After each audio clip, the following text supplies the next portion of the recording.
Bom dia a todos, meu nome é Leonardo Lopes, doutorando na Escola de Música do FMG.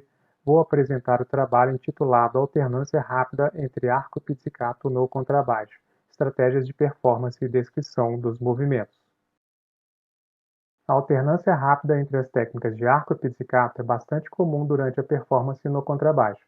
Porém, apesar da facilidade de se encontrar exemplos dessa prática no repertório do instrumento, os tradicionais métodos de ensino como Zimmermann, Strascher, entre outros, pouco se ocuparam em descrevê-la.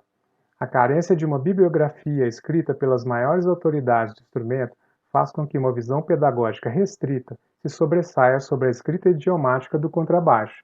Logo, encontramos facilmente no repertório exemplos onde os compositores não levaram em consideração o tempo mínimo necessário para que a alternância ocorra de forma eficiente. Em certa medida, encontra-se na literatura especializada técnicas de performance que podem ser utilizadas para diminuir ou até mesmo superar essa dificuldade.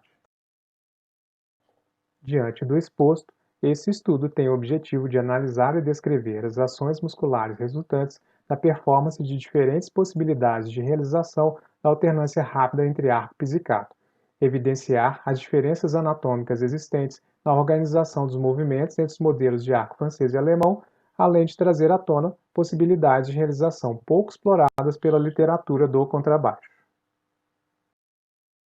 Para isso, as análises dos movimentos se deram a partir da observação de um registro audiovisual da performance de excertos orquestrais previamente selecionados, realizados por um contrabaixista de nível experiente em ambos os modelos de arco. As observações se concentraram nas ações articulares dos dedos, punho e antebraço direito, onde se encontram as maiores diferenças entre as formas de agarre e manuseio dos dois modelos de arco.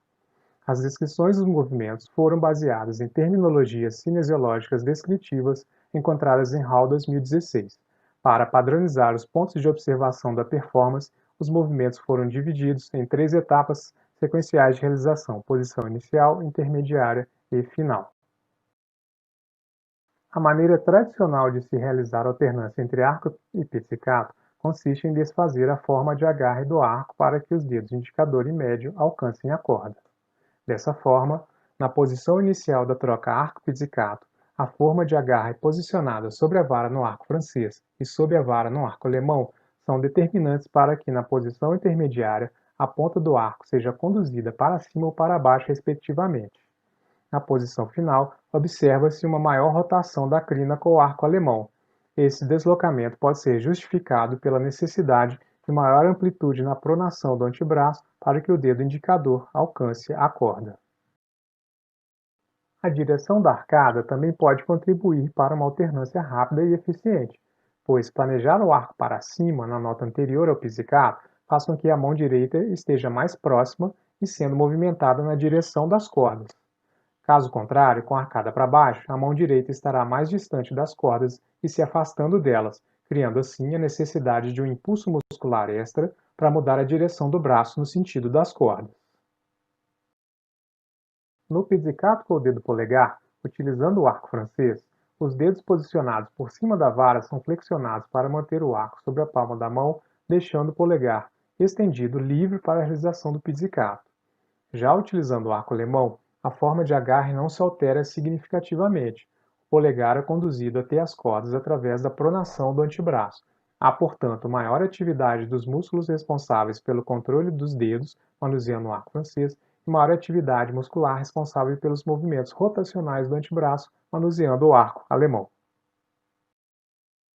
Na performance mantendo a forma de agarre do arco, observa-se uma maior amplitude dos movimentos ao manusear o arco alemão, principalmente nas ações de pronação e supinação. Estas ações musculares levam a ponta a ser pendida para baixo e a rotação da crina mais distante do posicionamento inicial para a articulação do arco. Utilizando o arco francês, a pronação do antebraço também é necessária, porém em menor escala. De maneira geral, observa-se que apesar das diferenças existentes na aparência física e na forma de agarre e manuseio, os modelos de arco francês e alemão apresentam em comum funções mecânicas análogas das articulações do conjunto direito dos membros superiores. Dessa forma, os dois modelos utilizam diferentes ações articulares que os permitem alcançar os mesmos resultados sonoros. Entretanto, dentro da especificidade de cada, existem diferenças na amplitude, ângulos e direções dos movimentos durante a performance. Essas diferenças podem ser vantajosas ou não, de acordo com a técnica realizada ou mesmo com o nível de expertise do performer. Por se tratar de um estudo inicial limitado pelas informações geradas através da observação, podem existir diferentes interpretações no diálogo proposto. Ainda assim, foi lançada uma ideia inicial gerando base para as investigações futuras. Conclui-se que, diante das várias situações de alternância rápida entre arco e pizzicato encontradas no repertório do contrabaixo, cabe avaliar qual possibilidade técnica de performance será mais eficiente, considerando o modelo de arco a ser utilizado. Olá, eu sou Diogo Baggio, professor de contrabaixo da Universidade Federal de Santa Maria, no Rio Grande do Sul, e apresento a vocês os aspectos que considero mais importantes no meu artigo 5 Cadenzas para contrabaixo em instrumentos, interfaces entre o estudo musicológico-analítico e o planejamento da performance musical. Esse texto é um recorte da minha tese de doutorado, concluída em 2019, onde examinamos e catalogamos obras para contrabaixo solista que possuem uma ligação com a Escola Maciadre no sul do Brasil. O legado composicional abrangido pela pesquisa consistiu em 5 obras. O trabalho que apresento agora diz respeito a uma dessas obras, 5 Cadenzas para contrabaixo em instrumentos, do compositor e professor Dr. Celso Loureiro Chaves, e dedicada à memória do professor Milton Romai Maciadre. No texto, o leitor encontrará uma descrição de 3 processos metodológicos levados a cabo sincronicamente. O primeiro deles foi um estudo musicológico e historiográfico, onde o foco foi fornecer a cada obra uma contextualização temporal e estética, sempre com destaque para as interfaces com o legado pedagógico da Escola Maciadre. Nesse processo, redescobrimos a obra Visitações para contrabaixo e orquestra, também de Celso Chaves, dedicada e estreada por Romai Maciadre em 1983. Esse concerto foi posteriormente reescrito em uma forma e gênero completamente distintos, tornando-se outra composição, 5 Cadenzas. Embora transformada em uma obra de câmara, o caráter solístico do contrabaixo permanece tanto na primeira versão, de 88, quanto na versão atual, de 2018. O segundo processo metodológico tratado no artigo consistiu na análise musical de 5 Cadenzas. Na tese, uma extensa análise da obra destacou os principais elementos motívicos e traços estilísticos dessa composição, procurando desvendar relações nem sempre óbvias entre elementos como forma, textura, harmonia, ritmo, entre outros. No artigo, são destacados 2 pontos-chave para compreender 5 Cadenzas e algumas das implicações interpretativas destes. O primeiro ponto é o papel das texturas musicais na percepção da forma da obra. Cada tipo textural adquire no decorrer da performance de 5 Cadenzas um papel temático, estabelecendo referências entre seções e movimentos distintos.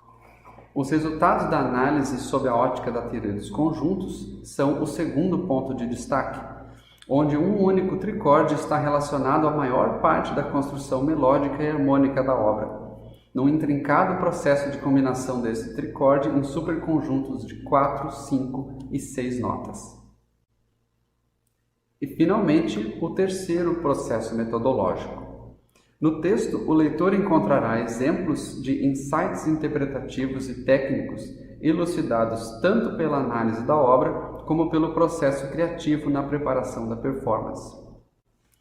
Muito longe de estabelecer uma maneira correta de interpretar 5 Cadenzas, o intuito é muito mais de propor uma via de aproximação entre um estudo profundo da obra, de seu contexto e de sua transformação em algo real, uma performance musical. Em suma, tanto o artigo apresentado aqui, quanto a tese da qual se originou e todos os subprodutos desta, podem ser entendidos como parte de um projeto mais audacioso. Em última análise, Para que tenhamos condições de incluir a música do nosso tempo no nosso ensino, é preciso que a conheçamos bem, a partir dos livros, dos fatos, das partituras e do palco. Muito obrigado. Olá a todos e todas participantes do Performance 20, eu sou Daniele, sou doutoranda no Instituto de Artes da Unesp, sob orientação da professora doutora Sônia Rai. O nosso trabalho tem esse título, Interdisciplinaridade, aplicação do conceito na formação do cantor. O assunto são dois principais, vai tratar da prática interdisciplinar inserida na pedagogia da performance musical, que é um conceito defendido por Rai, 2019, e também da inserção da interdisciplinaridade na formação e preparação da performance do cantor. O objetivo é discutir os fundamentos desse conceito e a sua aplicação no processo que forma o cantor lírico.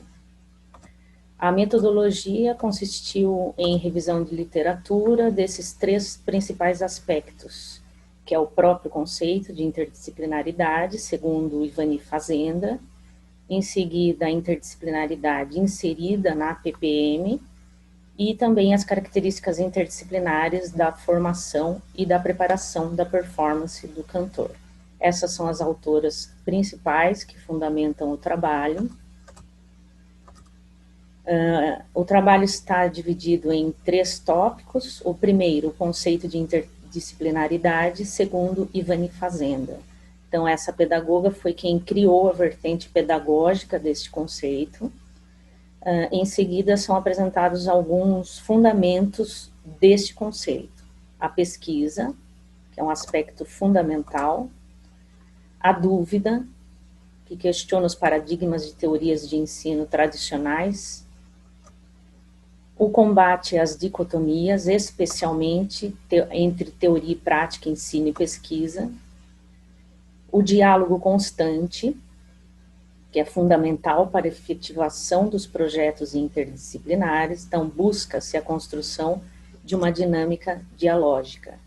O segundo tópico vai tratar do conceito inserido na pedagogia da performance musical, de acordo com essas duas pensadoras, Rai e Lima.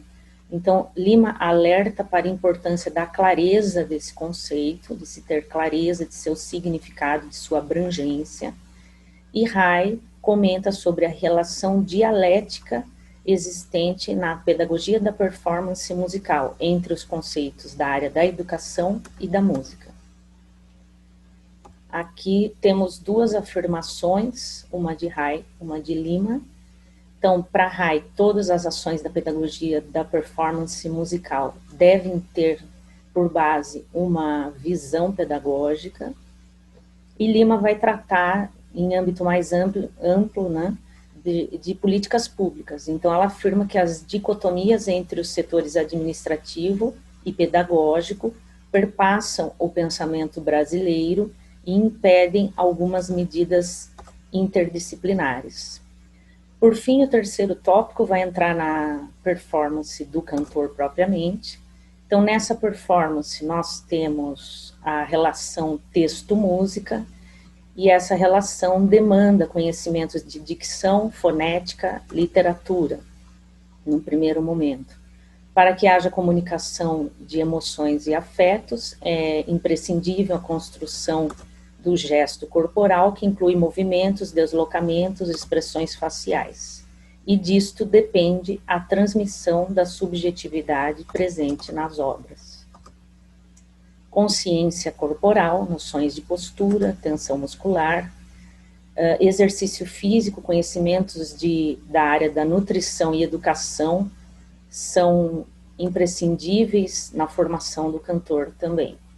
Então, duas conclusões que chegamos com a discussão, que são complementares: as técnicas e fundamentos advindos de diferentes áreas de conhecimento alicerçam a formação do cantor, bem como a condução de sua carreira. E as ações interdisciplinares mostram-se adequadas e necessárias à formação e preparação da performance do cantor. Eu encerro apresentando todas as referências do trabalho.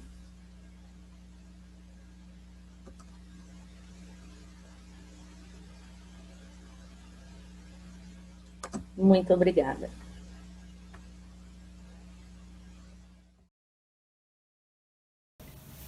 Olá, eu sou a Cristine Belo Guzzi, sou mezzo-soprano, professora do bacharelado em canto da Universidade Federal de Pelotas e vou apresentar essa comunicação oral chamada Sugestões de Atividades para Aquecimento Corporal direcionadas à prática vocal do cantor lírico. Esse trabalho tem como objetivo apresentar sugestões de atividades para aquecimento corporal que poderiam anteceder o trabalho de respiração e vocalização dos cantores líricos. Parte-se aqui do princípio que todo o trabalho vocal se beneficiaria se antecedido por um breve momento de aquecimento corporal, com o propósito de despertar a perceptividade corporal, organizar o alinhamento axial, propiciar um suave alongamento muscular e concentração nas sensações corpóreas. As atividades que são sugeridas aqui são baseadas na revisão da literatura e foram elaboradas na pesquisa de doutorado O Cantor-Ator, Contribuições para o Desenvolvimento Cênico do Cantor Lírico, a partir de Wesley Balk, como uma breve proposta de aquecimento corporal direcionada à preparação do cantor para a realização das demais atividades apresentadas na tese. No entanto, entende-se aqui que essas atividades podem ser utilizadas em diversos contextos. Certamente os cantores encontrariam muitos benefícios utilizando-as antes de suas sessões de vocalizações individuais, antes das práticas corais, antes dos intensos ensaios operísticos ou até mesmo antes de recitais, como forma de despertar as sensações corpóreas e trazer uma concentração maior à performance. O termo aquecimento pode ser entendido como os procedimentos que preparam o sistema muscular e articulatório para a realização de determinada tarefa, no sentido de obter um estado psicofísico e coordenativo sinestésico muscular ideal para a execução dessa tarefa. Sobre o aquecimento vocal, segundo as pesquisas de Araújo, a gente poderia dividir em dois tipos, o aquecimento fisiológico ou corporal e o aquecimento estético, que seriam os vocalizes. Mello e Andrada e Silva também apontam para a importância do aquecimento corporal na prática vocal. E Gilman nos lembra que nós não temos uma voz, um mecanismo vocal que seja independente do nosso corpo. Ou seja, os complexos sistemas de respiração, fonação e articulação dependem de outros sistemas tais como o esquelético, muscular e nervoso. Vale lembrar que nós, cantores, somos o nosso instrumento vocal. E por isso, julga-se importante a realização de um aquecimento corporal que vise a predisposição motora à vocalização como uma primeira atividade a ser realizada na prática vocal. Um dos benefícios propiciado por esses exercícios é o despertar no cantor do que Mary Jean Allen chama de sinestesia, ou seja, a percepção do movimento do próprio corpo, das suas necessidades de equilíbrio, esforço, peso, direção ao longo das ações realizadas, sejam elas vocais, respiratórias, cênicas, cotidianas, etc. Mary Jean Allen também nos apresenta 6 principais regiões do nosso corpo que permite a gente entender a disposição de todo esse corpo para o movimento e a sua organização em relação a um alinhamento que otimizaria as forças necessárias ao equilíbrio corporal. Ao alinhar essas 6 regiões, conseguimos lidar melhor com o peso das nossas estruturas corporais em relação à gravidade, em que a cabeça transporta seu peso para o tórax, que transporta seu peso para a bacia, que o distribui ao longo das pernas e pés. Quando essa distribuição de peso ocorre ao longo do esqueleto, qualquer movimento se torna mais fácil, realizado como um constante jogo junto à força gravitacional, no constante ajuste entre instabilidade e estabilidade do equilíbrio corporal. Nesse trabalho, sugere-se 6 exercícios como atividades para aquecimento corporal direcionadas à prática vocal do cantor lírico. Cada exercício é apresentado com um título que faz referência às características e o objetivo das atividades, seguido de instruções detalhadas para sua execução. E demonstrações dessas atividades também foram disponibilizadas em vídeo no site do YouTube, para uma melhor compreensão das instruções. A ordem dos exercícios que está disposta no trabalho foi escolhida unicamente como uma forma de facilitar a explicação dos objetivos e fundamentação teórica, podendo o cantor utilizar esses exercícios na ordem que mais lhe parecer confortável. ou utilizar um ou outro exercício como aquecimento para determinada atividade. E muito obrigada pela atenção!